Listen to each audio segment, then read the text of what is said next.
Sarah Martinez had always believed that her military training would stay buried in her past, like old photographs tucked away in a dusty box.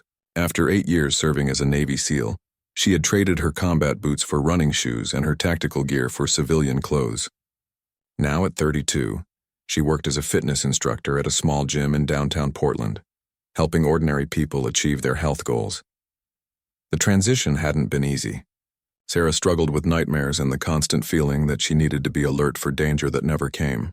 Her therapist said it was normal for veterans, especially those who had served in special operations. The adrenaline, the life or death decisions, the brotherhood of her unit, all of that was gone now, replaced by the quiet routine of civilian life. On this particular Tuesday evening, Sarah was walking home from the gym after a long day of training clients. The autumn air was crisp, and the streets were relatively quiet except for the occasional car passing by. She wore simple jeans, a hoodie, and carried a small backpack containing her work clothes. To anyone watching, she looked like any other young woman heading home after work, but appearances can be deceiving. Beneath her casual exterior, Sarah's body still moved with the precise efficiency of someone trained for combat.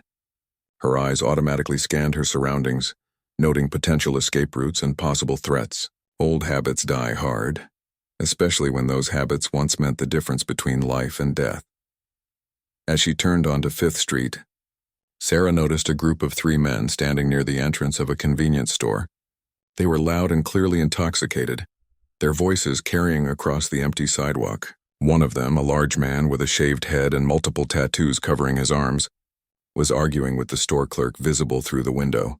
Sarah's instincts told her to cross the street and avoid the situation entirely. She had learned in therapy that not every conflict required her intervention. She was no longer a soldier, and these weren't enemy combatants. They were just drunk civilians causing a disturbance.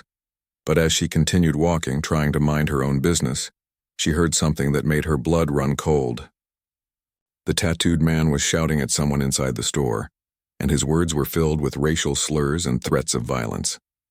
Through the window, Sarah could see an elderly Korean woman behind the counter, clearly terrified and trying to back away from the confrontation.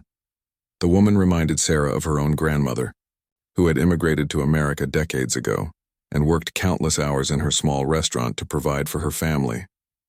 The sight of someone threatening a defenseless elderly person triggered something deep within Sarah's core values.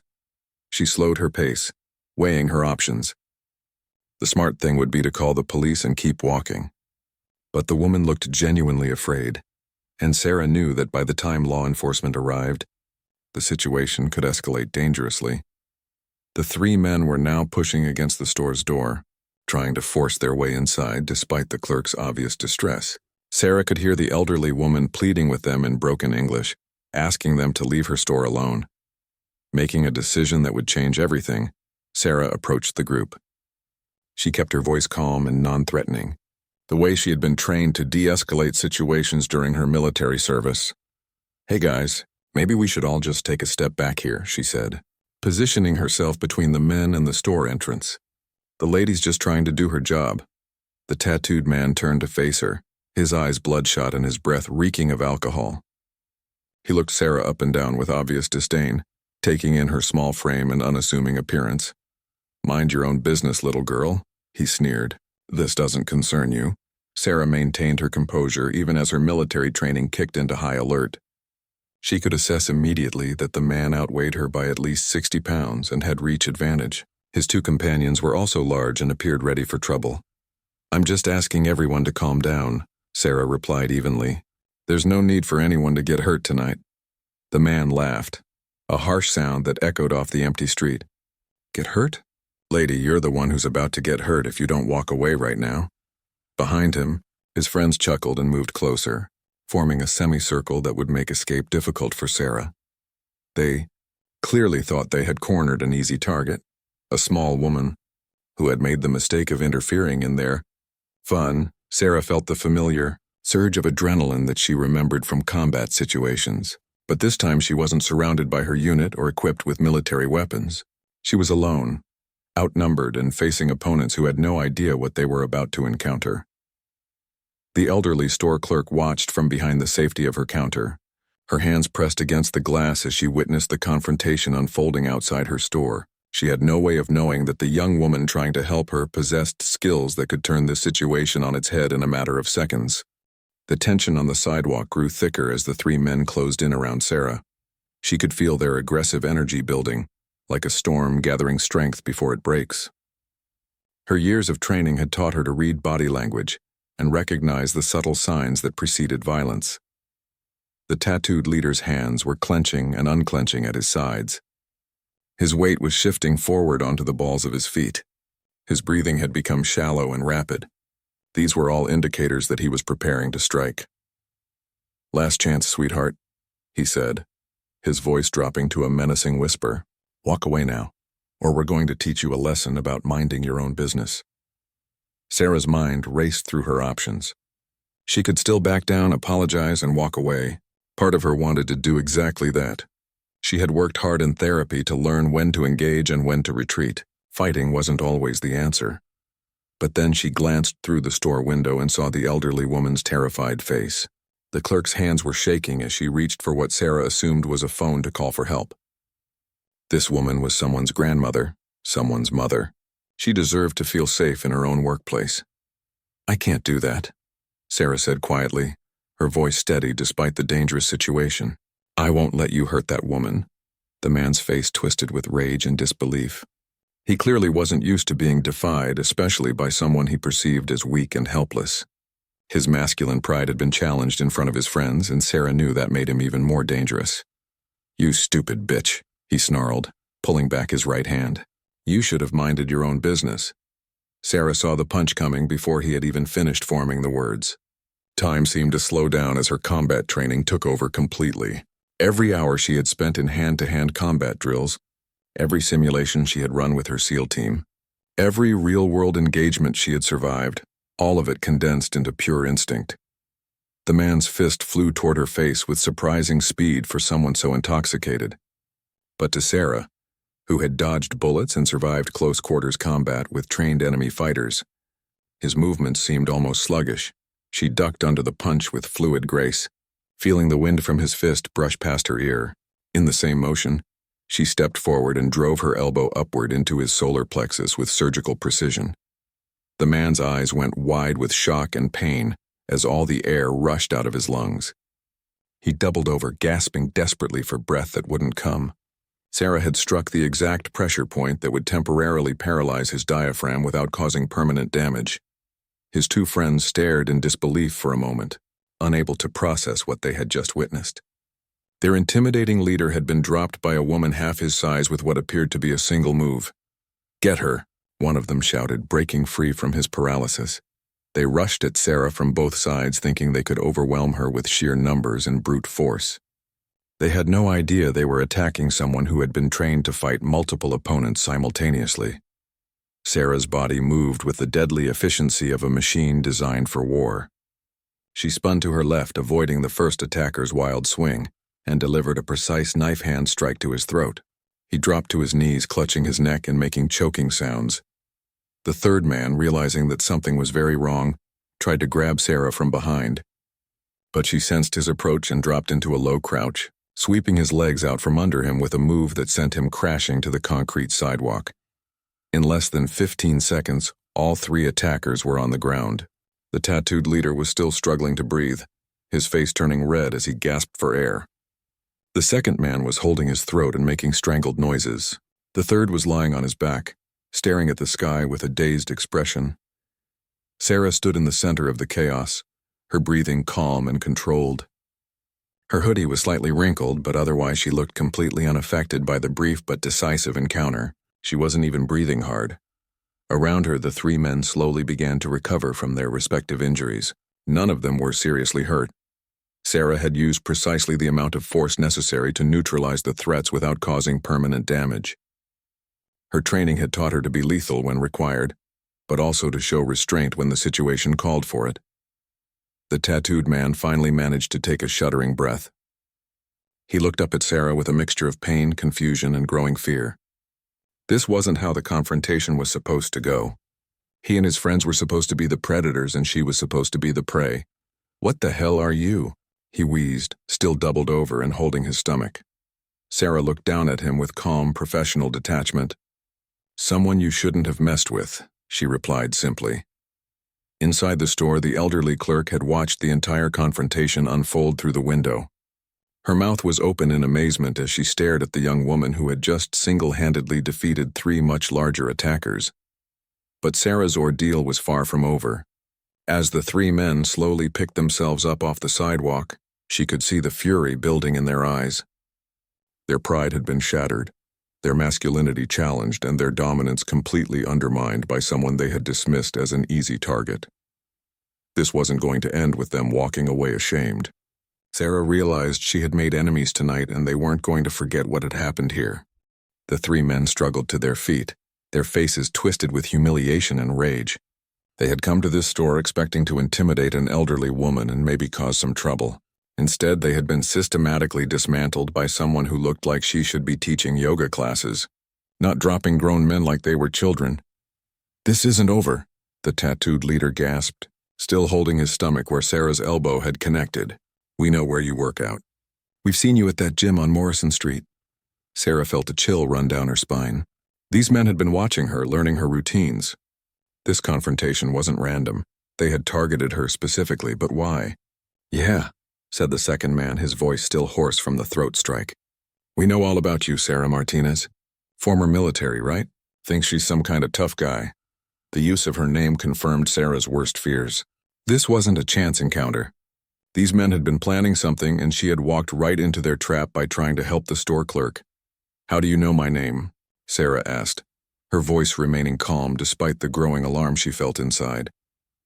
The tattooed man straightened up slowly, a cruel smile spreading across his face despite his obvious pain.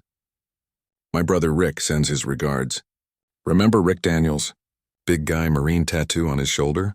You might remember him from that bar fight 6 months ago." The memory hit Sarah like a physical blow.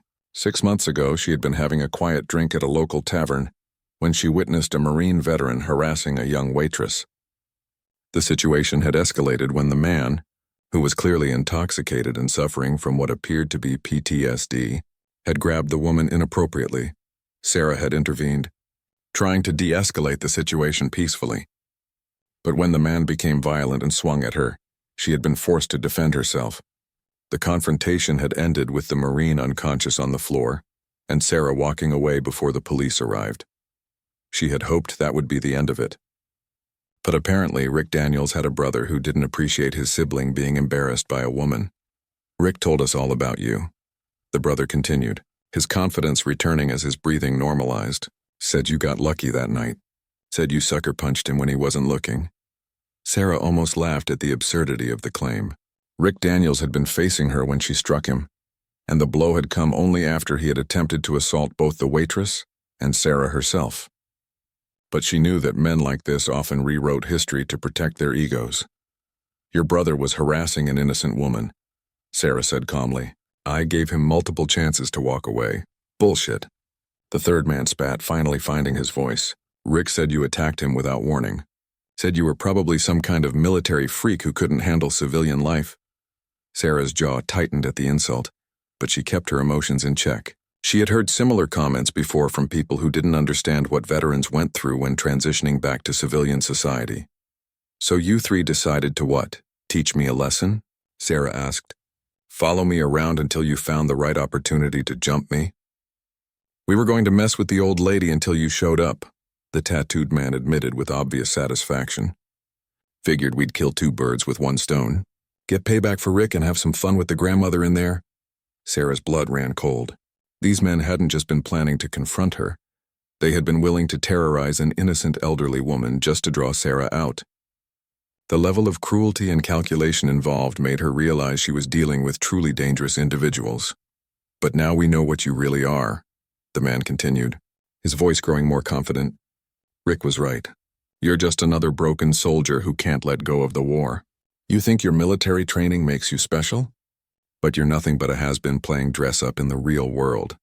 What the men didn't realize was that Sarah hadn't told them the full truth about her military service.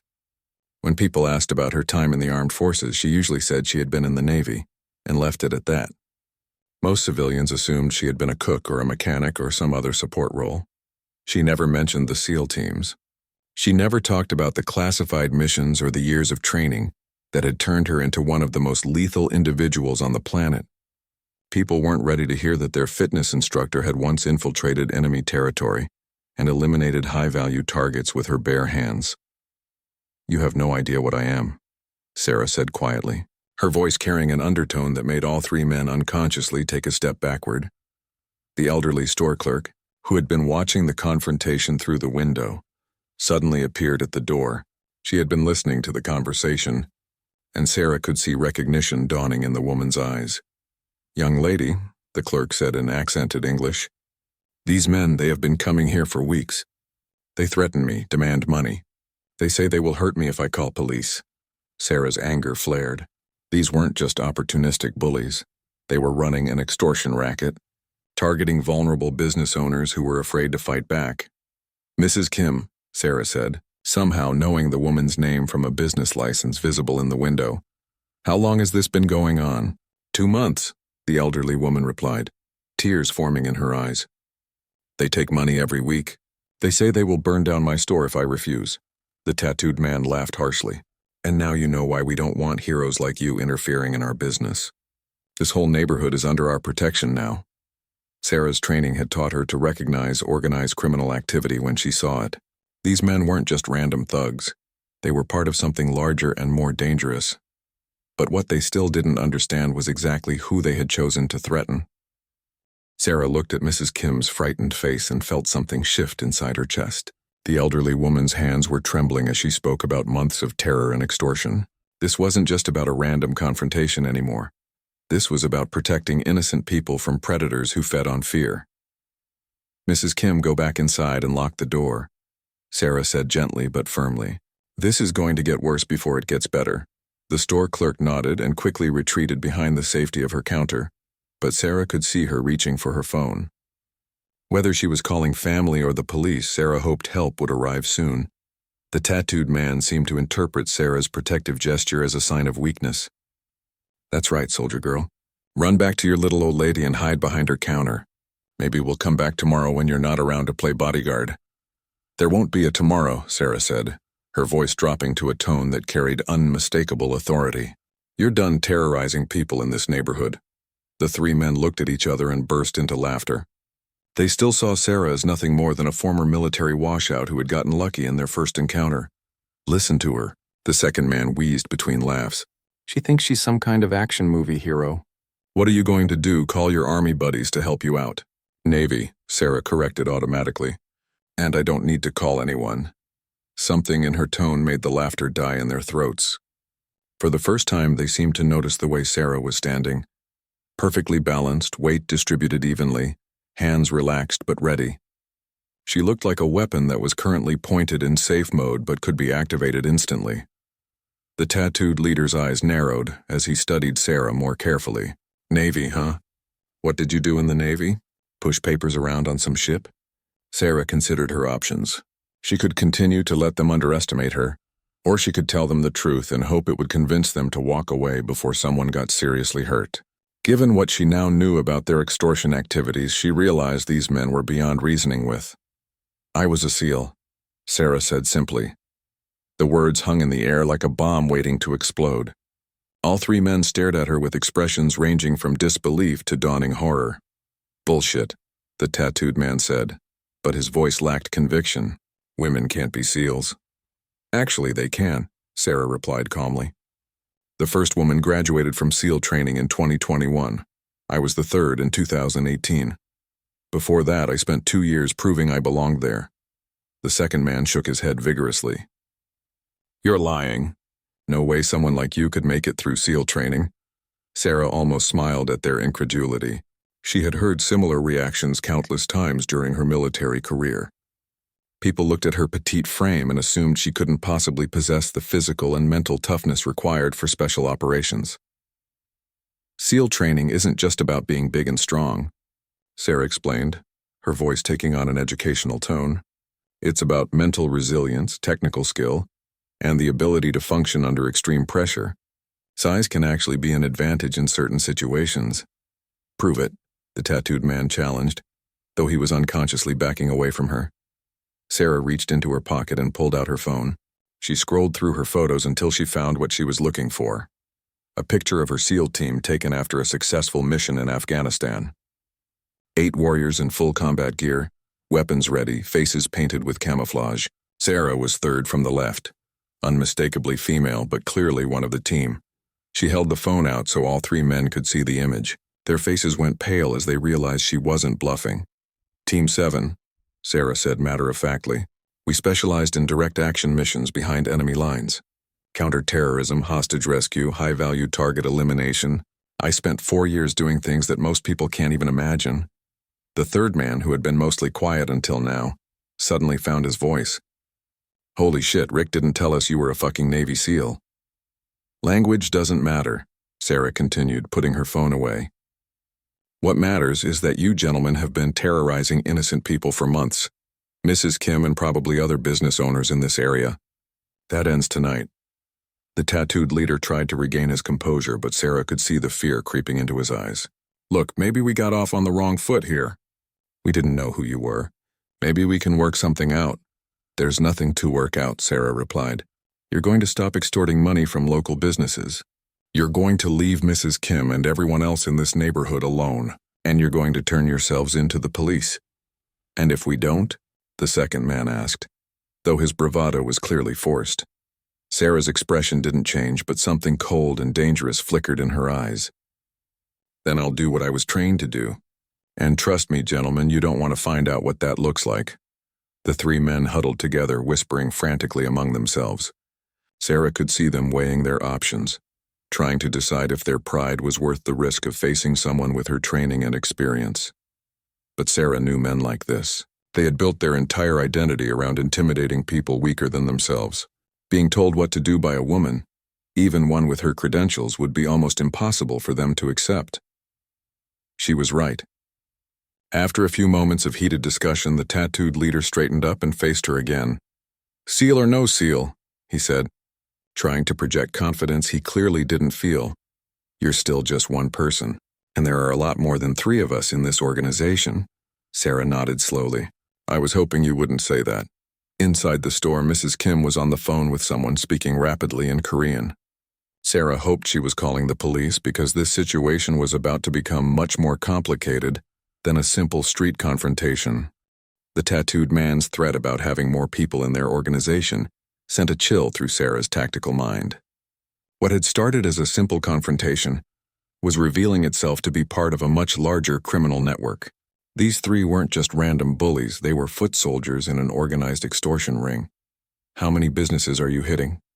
Sarah asked, her voice taking on the interrogational tone she had used during military intelligence operations. The men exchanged nervous glances, realizing they had said too much. But the tattooed leader seemed determined to regain control of the situation through intimidation. "Enough that our boss is going to be very unhappy when he hears about this," he said, with forced confidence. "Marcus doesn't like people interfering with his business operations." Sarah filed the name away in her memory. Marcus, presumably the leader of this criminal organization. She needed more information, but pressing too hard might cause these men to clam up entirely. "And what exactly is Marcus going to do about it?" Sarah asked with deliberate casualness. The second man, apparently eager to redeem himself after being so easily defeated, spoke up before his leader could stop him. "Marcus has connections everywhere. Police, city hall, even some of the dock workers down at the port. He'll make your life hell if you keep interfering." More pieces of the puzzle clicked into place in Sarah's mind. Port connections suggested smuggling operations, possibly drugs or weapons. Police connections meant corruption had infected local law enforcement. This was bigger than simple neighborhood extortion. "Shut up, Danny," the tattooed leader hissed at his companion, but the damage was already done. Sarah's SEAL training had included extensive instruction in intelligence gathering and criminal network analysis. What she was hearing suggested a sophisticated operation that had been running for quite some time. "How long has Marcus been operating in this area?" Sarah asked, making her voice sound curious rather than interrogational. "Long enough to know that people who cross him end up in the hospital," the third man said darkly. "Or worse." The tattooed leader looked furious at his companions' loose tongues, but Sarah could see that fear was making them all talk more than they should. They were trying to scare her away by revealing the scope of their organization, not realizing they were giving her exactly the intelligence she needed. Where does Marcus operate from? Sarah pressed gently. Like we'd tell you that, the leader snapped, finally getting his men under control. But it doesn't matter. He'll find you. Marcus has eyes everywhere in this city. Sarah nodded thoughtfully. The mention of citywide operations confirmed her suspicions about the scale of this criminal enterprise. This wasn't just a neighborhood problem. It was a major organized crime operation that law enforcement had apparently failed to detect or address. Suddenly, Mrs. Kim appeared at the store door again, speaking rapidly in Korean to someone on her phone. Sarah caught enough of the conversation to understand that the elderly woman was talking to her son, who apparently worked for the Portland Police Bureau. Mrs. Kim, Sarah called out, is your son a police officer? The elderly woman nodded vigorously. Detective Kim, downtown precinct. He is coming now with other officers.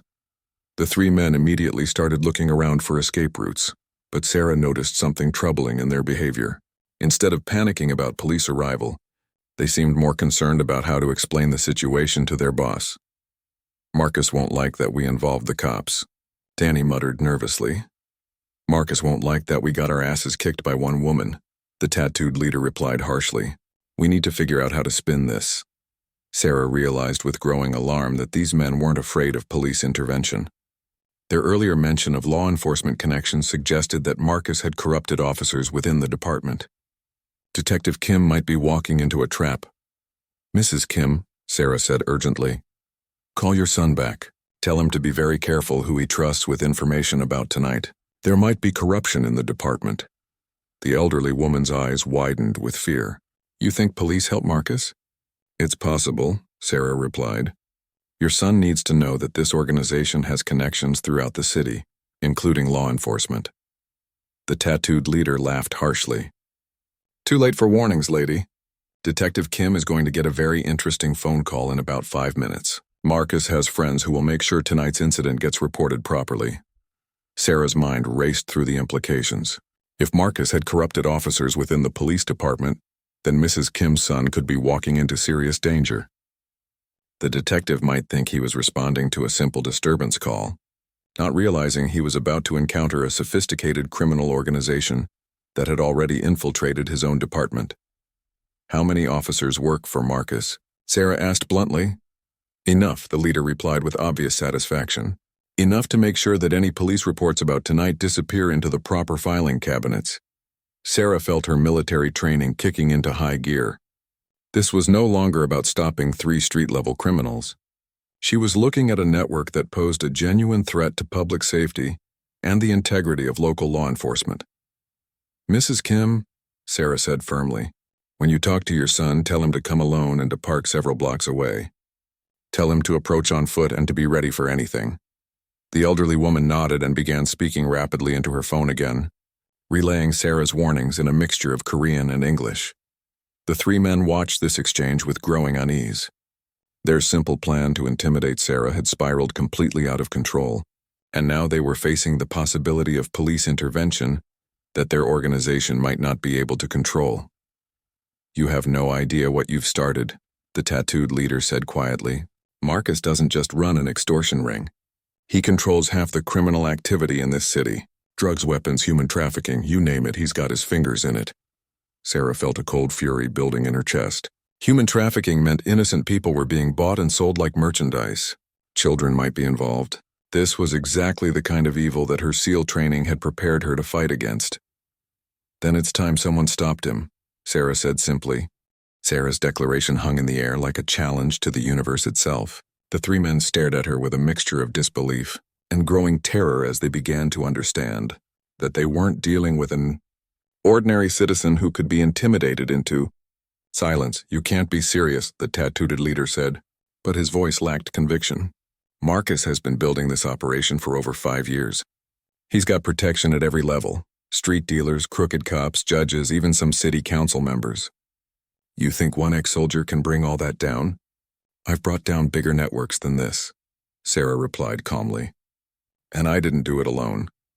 She was thinking about her old SEAL team, scattered across the country now but still bound by the brotherhood that military service creates. Jake Martinez, no relation despite the shared surname, was working private security in Seattle. Tommy Chen had started a cybersecurity firm in San Francisco.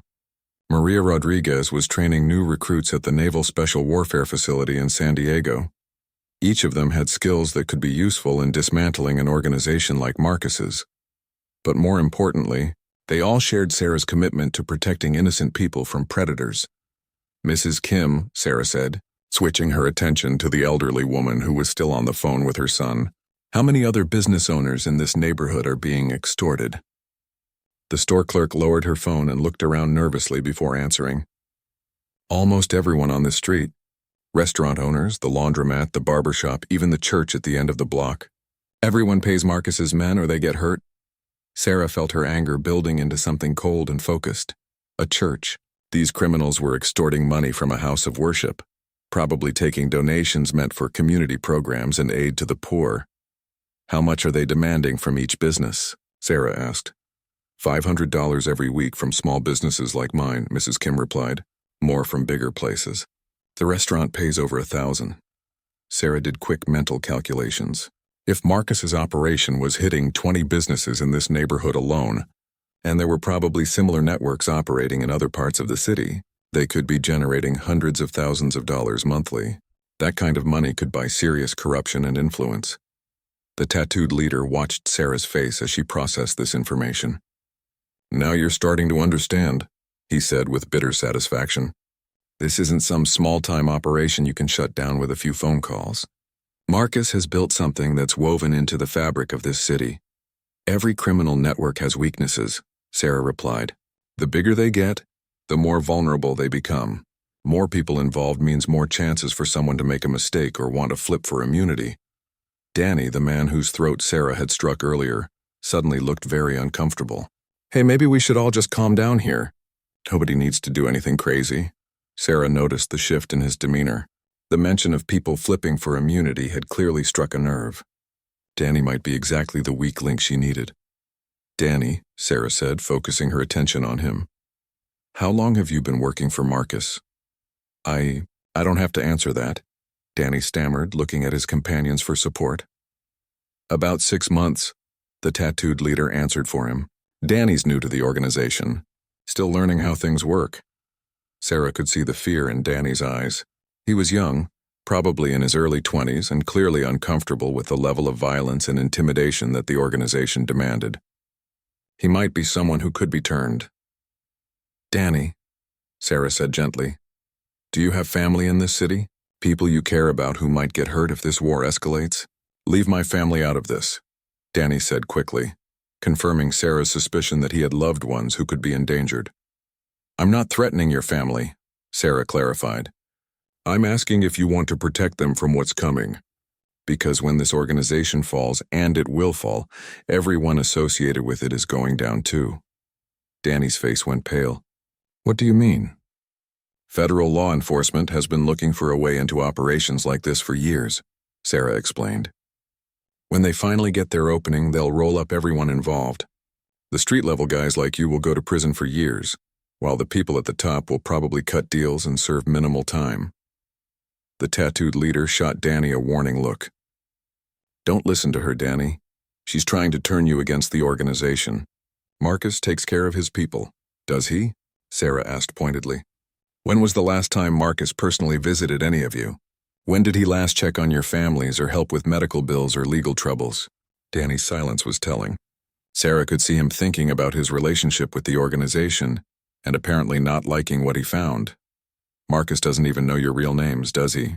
Sarah continued. "You're just disposable assets to him. When things get hot, he'll sacrifice you to protect himself." "That's enough," the tattooed leader snarled. "Danny, remember what happened to Kevin when he started asking too many questions?" The mention of Kevin made Danny flinch visibly. Sarah noted the reference. Apparently someone named Kevin had already tried to leave the organization and faced consequences. "What happened to Kevin?" Sarah asked directly. Danny looked terrified, but the third man answered with cruel satisfaction. "Kevin thought he could just walk away from the family. Marcus explained to him why that wasn't possible. Kevin won't be walking anywhere for a long time." Sarah felt her jaw clench. These people were willing to permanently disable someone for trying to leave their criminal organization.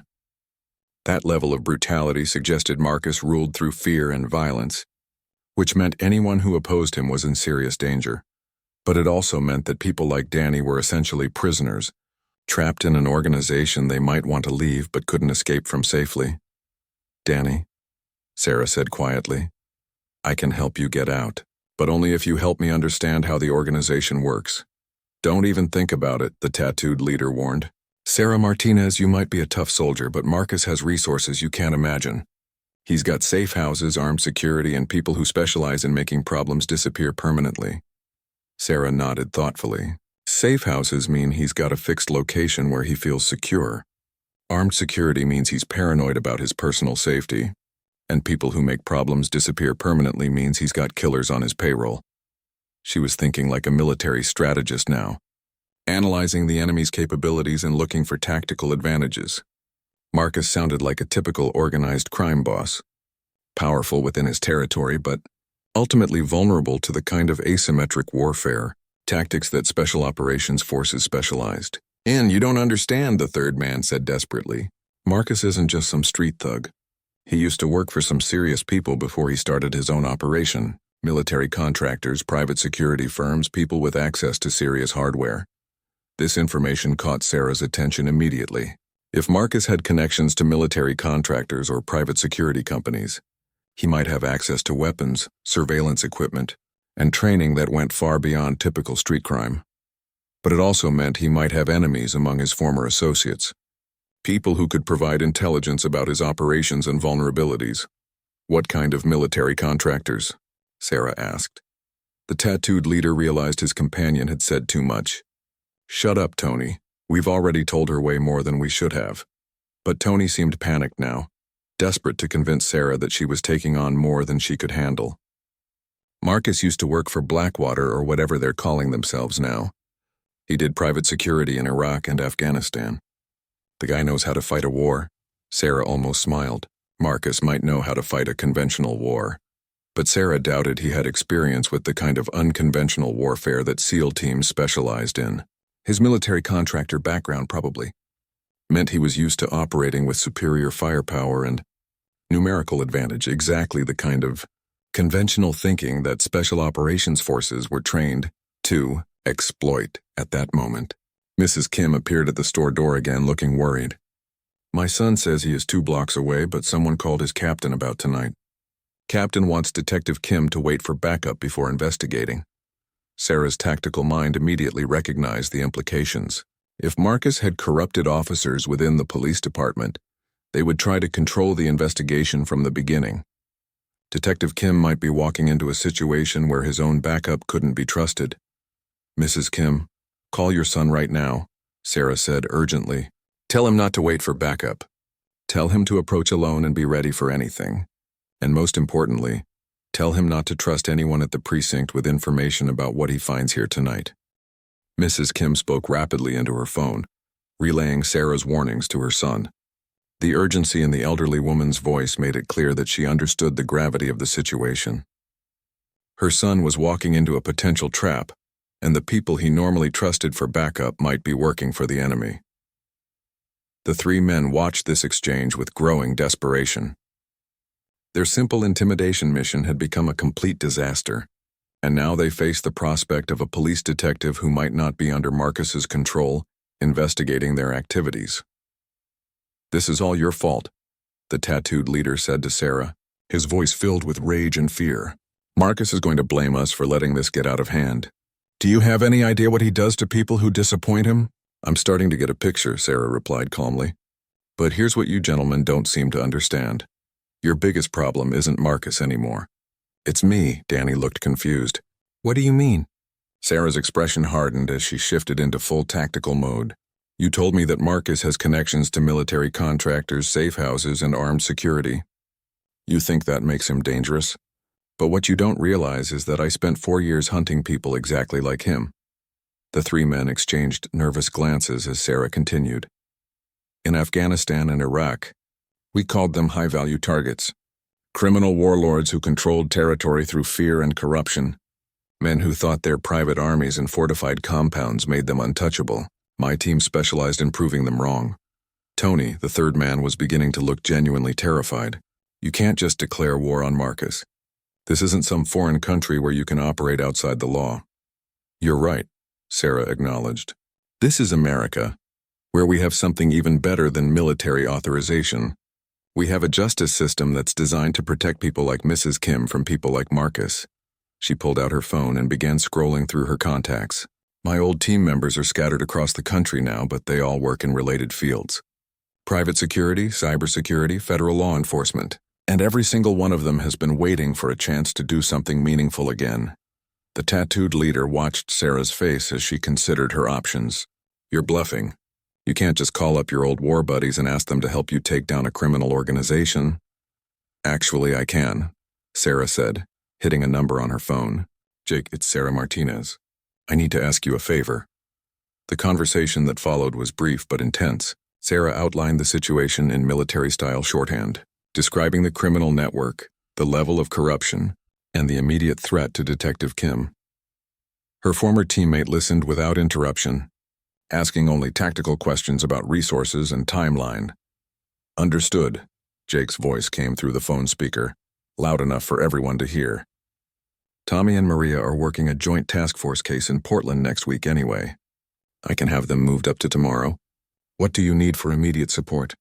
Intelligence gathering and electronic surveillance, Sarah replied. These guys mentioned federal law enforcement has been looking for a way into operations like this.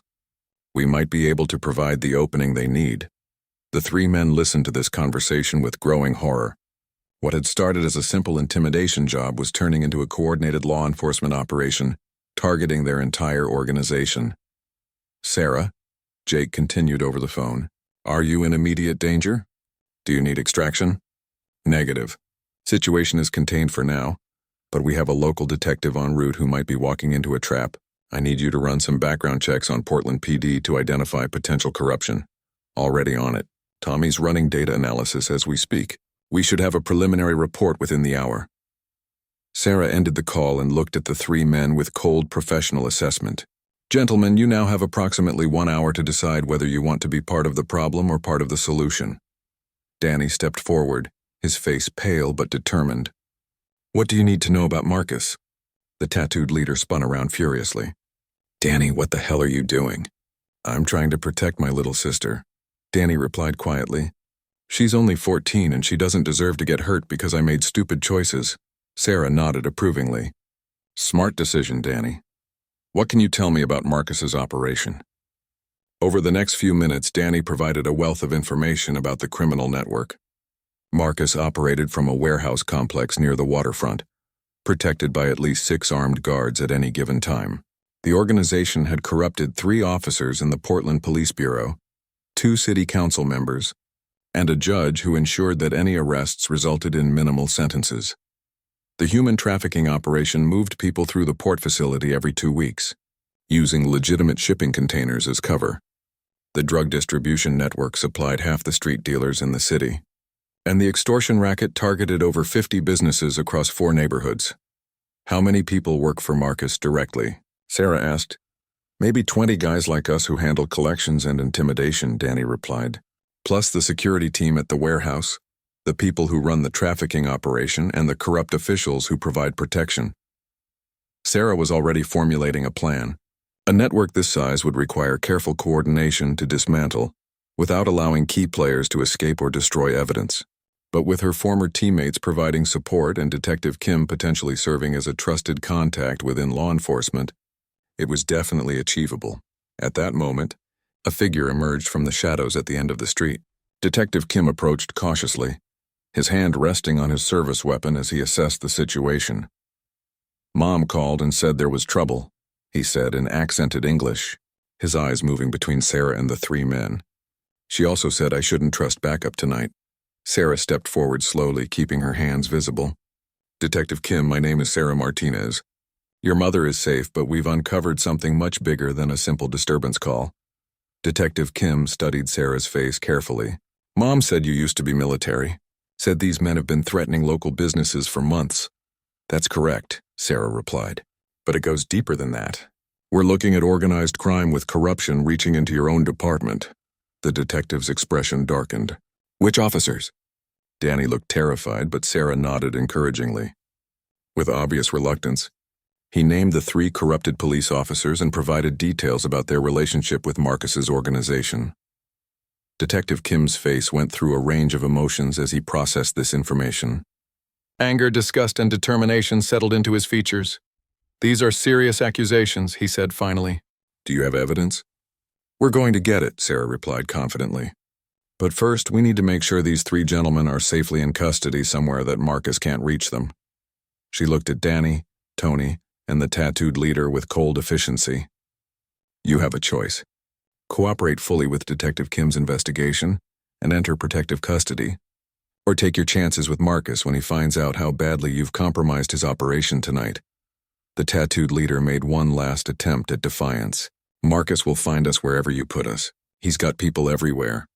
Maybe, Sarah acknowledged, but federal protective custody is a lot safer than explaining to Marcus why his entire network is about to be exposed because you 3 couldn't handle one former SEAL. As Detective Kim called for trustworthy backup officers, Sarah reflected on how dramatically her quiet evening walk had changed. She had set out as a civilian trying to help an elderly store clerk. Now she was coordinating with federal law enforcement to dismantle a criminal organization that had terrorized her community for years. But as she watched Mrs. Kim emerge from her store with tears of relief in her eyes, Sarah knew she had made the right choice. Some fights were worth having regardless of the personal cost. Marcus and his organization had preyed on innocent people for too long. It was time for them to discover why picking a fight with a Navy SEAL was the deadliest mistake they could ever make.